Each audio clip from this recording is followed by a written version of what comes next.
অপৰাধ বিদেশত হয় আৰু তাত ভাৰতীয় যদি কোনোবা নাগৰিক জড়িত থাকে, সেই ভাৰতীয় নাগৰিকক বিৰুদ্ধে যদি আমি আদালতত গোচৰ চলাব কাৰণে ভাৰতীয় নাগৰিক সুৰক্ষা সংহিতাৰ 208 ধাৰাত চেণ্ট্ৰেল গভৰ্ণমেণ্টৰ কেন্দ্ৰীয় চৰকাৰৰ অনুমোদন লাগে।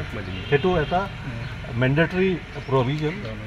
কেন্দ্ৰীয় চৰকাৰৰ অনুমোদনটো খুব দৰকাৰ। আমাৰ এই ঘটনাটো যিহেতু বিদেশত হৈছিল আৰু সেইকাৰণে আমি কেন্দ্ৰীয় চৰকাৰৰ ওচৰত ধাৰা 208 BNSS অধীনত আমি আবেদন জনাইছিলোঁ আৰু আমি কেন্দ্ৰীয় চৰকাৰৰ পৰা ইতিমধ্যে আজি অনুমোদন পাইছোঁ। গতিকে কেছটো আগবঢ়াই নিবৰ কাৰণে এইটো আমাৰ কাৰণে খুব সুবিধাজনক হ'ব। চাৰ্জশ্বিট কেতিয়ামানে দিব ছাৰ? আমি নিশ্চয় সময়মতে দিম। 10 ডিচেম্বৰৰ পূৰ্বে দিয়াৰ কথা নিশ্চয় আমাৰো টাৰ্গেট সেইটো। আমি তাৰ সেই সময়ৰ ভিতৰত আমি সম্পূৰ্ণ কৰিব পাৰিম। ছাৰ, ছিংগাপুৰৰ পৰা যি CCTV ভিজুৱেলছ তথ্য আছিল আমি বহুখিনি পাইছোঁ।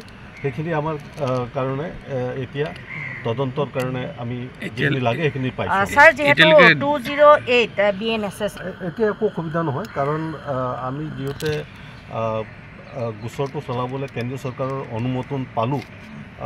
সেই অনুমোদনটো আমাক মানে ট্ৰায়েল চলাবৰ কাৰণে লাগে, গতিকে নালাগে।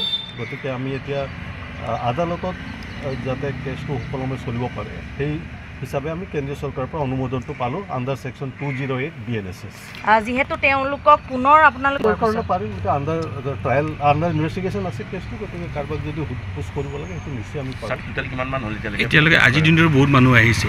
আমি প্ৰায় এতিয়া আপোনাৰ 160 জনতকৈ অধিক উইটনেছ বা বিভিন্ন মানুহৰ ষ্টেটমেণ্ট লৈছোঁ। আৰু যিধৰণে যিবোৰ শক্তিশালী ৰূপত উপস্থাপন কৰিব পাৰে, নিশ্চয় আমাৰ ইনভেষ্টিগেশ্যন ভালকৈ চলি আছে। যিমান ল'ব লাগে সকলো লোৱা হৈছে।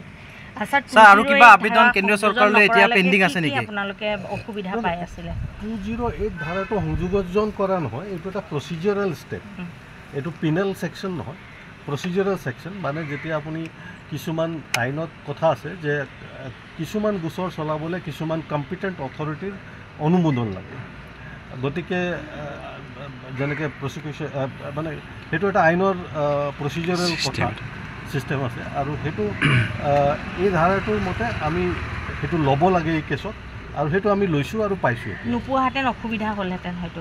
নিশ্চয় নিশ্চয়, এইটোতো মেণ্ডেটৰী প্ৰভিজন। যেনেকৈ প্ৰচিকিউশ্যন চেংচন বুলি কোৱা হয়, ইয়াত প্ৰচিকিউশ্যন চেংচনটো মেণ্ডেটৰী বস্তু। গতিকে 208তো আমাক প্ৰচিকিউশ্যন চেংচন লাগে, 208 BNSSত আমি প্ৰচিকিউশ্যন চেংচন পাইছোঁ। গতিকে সেইটো আমাৰ কাৰণে খুব সুবিধা। পঠিয়াইছিলোঁ, তাৰো ৰিপৰ্ট আমি পাইছোঁ।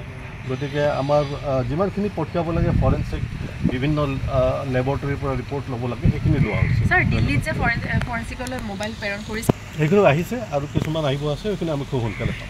নিশ্চয় সেইটো এটা মই যিটো ক'লোঁ আইনত যিটো ব্যৱধান আছে 208 ধাৰাৰ BNSSৰ যিটো প্ৰভিজন আছে, সেইমতে যদি বিদেশত ঘটনা হয় আৰু কোনোবা ভাৰতীয় নাগৰিকে যদি বিদেশত কিবা অপৰাধ কৰে, তেওঁৰ বিৰুদ্ধে গোচৰ চলাবলৈ 208 ধাৰাৰ অধীনত ভাৰত চৰকাৰৰ কেন্দ্ৰীয় চৰকাৰৰ অনুমোদনটো অনিবাৰ্য। গতিকে সেই অনুমোদনৰ বিষয়ে অবিহনে কেছটো চলিব নোৱাৰে কোৰ্টত, আৰু সেই অনুমোদন আমি আজি পাইছোঁ।